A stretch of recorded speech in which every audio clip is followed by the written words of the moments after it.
Hello അസ്സലാമുഅലൈക്കും welcome back. ഇന്നത്തെ എൻ്റെ recipe ഈരക്കൊല വരട്ടിയതാണ് കേട്ടോ. ഈരക്കൊല എന്ന് പറഞ്ഞാൽ എല്ലാവർക്കും അറിയായിരിക്കും. മട്ടൻ്റെ ലിവറും ഹാർട്ടും എല്ലാം കൂടി ഉൾപ്പെട്ട ഒരു ഭാഗമുണ്ടല്ലോ, അതാണ്. അപ്പോൾ നമുക്ക് വീഡിയോയിലേക്ക് പോകാം. ആദ്യം തന്നെ നമുക്ക് ഈ ലിവറൊക്കെ ഒന്ന് ചെറിയ പീസായിട്ടൊന്ന് കട്ട് ചെയ്തെടുക്കണം. ഇതിൻ്റെ വെയിറ്റ് എന്ന് പറഞ്ഞാൽ ഏകദേശം ഒരു 3/4 കിലോ ഉണ്ടായുള്ളൂ കേട്ടോ. അതിനുശേഷം നന്നായിട്ടൊന്ന് കഴുകിയെടുക്കണം കേട്ടോ. കഴുകാൻ വേണ്ടിയിട്ട് നമുക്ക് കല്ലുപ്പിടേ എന്നിട്ട് നന്നായിട്ടൊന്ന് ഉരച്ച് കഴുകിയാൽ മതി. ഇതിന് നന്നായിട്ട് കഴുകിയില്ലെങ്കിൽ ഒരു ചോരയുടെ ടേസ്റ്റ് ഉണ്ടാവും. അപ്പോൾ നന്നായിട്ട് കഴുകി വൃത്തിയാക്കി എടുക്കുക. ഞാൻ ഇതേ കട്ട് ചെയ്തിട്ട് നന്നായിട്ട് കഴുകി വൃത്തിയാക്കി ഇതേ കൊട്ടയിൽ വെള്ളം പോകാൻ വേണ്ടി വെച്ചിട്ടുണ്ട്. ഇനി നമുക്കിതിലേക്ക് കുറച്ച് പൊടികൾ വറുത്തെടുക്കണം. അതിനായിട്ട് ഒരു പാൻ വെച്ചിട്ടുണ്ട്. ഈ പാനിലേക്ക് 2 ടീസ്പൂൺ കാശ്മീരി മുളക് പൊടിയാണ് ഇട്ട് കൊടുക്കുന്നത്. പിന്നെ 1 ടീസ്പൂൺ മഞ്ഞൾപ്പൊടിയും 1 ടേബിൾ സ്പൂൺ മല്ലിപ്പൊടിയും. ഇത് പൊടികളുടെയൊക്കെ പച്ചമണം മാറുന്നവരെ ഒന്ന് വറുത്തെടുക്കുക.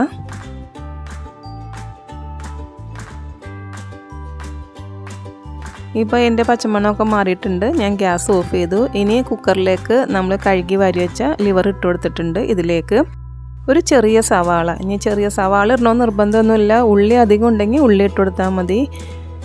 പിന്നെ ഒരു 1/4 കപ്പ് ഉള്ളി എൻ്റെ ഉണ്ടായിരുന്നുള്ളൂ. അപ്പോൾ ആ ഉള്ളിയും ചതച്ചിട്ട് കൊടുത്തിട്ടുണ്ട്. പിന്നെ 1 ടേബിൾ സ്പൂൺ ഇഞ്ചി വെളുത്തുള്ളിയും കൂടി ഇട്ട് കൊടുക്കുക. പിന്നെ 2-3 പച്ചമുളകും. അതിനുശേഷം ഇട്ട് കൊടുക്കുന്നത് ഒരു വലിയ തക്കാളിയാണ്. പിന്നെ ആവശ്യത്തിന് കറിവേപ്പില ഇട്ട് കൊടുക്കുക.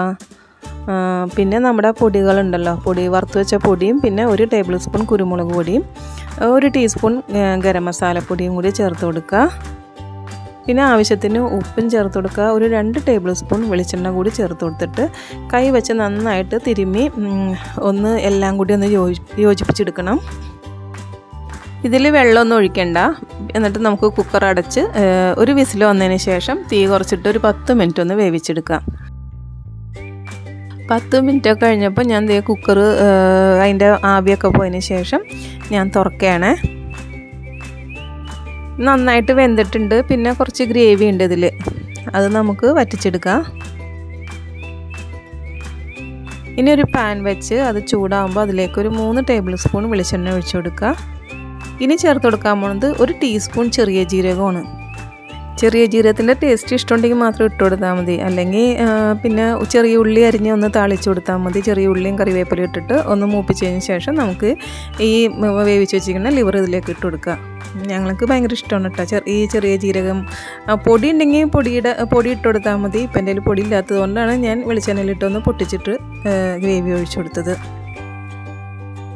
ഇനി ഇതിൻ്റെ വെള്ളമൊക്കെ വറ്റി വന്നിട്ടുണ്ട് കേട്ടോ. ഇതുപോലെ മതിയെന്നുണ്ടെങ്കിൽ ഇങ്ങനെ കഴിച്ചാൽ മതി. ഒന്നുകൊണ്ടും വറ്റിക്കാന്നുണ്ടെങ്കിൽ ഒന്നുകൊണ്ടും വറ്റിച്ച് കൊടുക്കുക. നമ്മുടെ ഇപ്പോൾ റെഡി ആയിട്ട് ഞാൻ ഇതുപോലെയാണ് എടുക്കുന്നത്. പിന്നെ ഇനി നമ്മളൊന്നും ചൂടാക്കുമ്പോൾ ഒന്നുകൊണ്ടും ഗ്രേവിയൊക്കെ ഒന്നുകൂടി വറ്റി കിട്ടുമല്ലോ, ഡ്രൈ ആയി കിട്ടും. ഞാനിപ്പോൾ ഗ്യാസ് ഓഫ് ചെയ്തിട്ട് ഒരു പാത്രത്തിലേക്ക് മാറ്റുകയാണ്. അടിപൊളി ടേസ്റ്റ് ആയിരുന്നു. അപ്പോൾ അപ്പം, പൊറോട്ട, ചപ്പാത്തി എല്ലാത്തിൻ്റെ കൂടെ കഴിക്കാൻ നല്ല അടിപൊളിയാണ്. അപ്പോൾ ഇതുപോലെ ചെയ്ത് നോക്കാത്തവരുണ്ടെങ്കിൽ ഒന്ന് ചെയ്ത് നോക്കുക. എന്നിട്ട് ഫീഡ്ബാക്ക് അറിയിക്കുക. അതുപോലെ ലൈക്ക് ചെയ്യുക, ഷെയർ ചെയ്യുക, സബ്സ്ക്രൈബ് ചെയ്യുക. താങ്ക്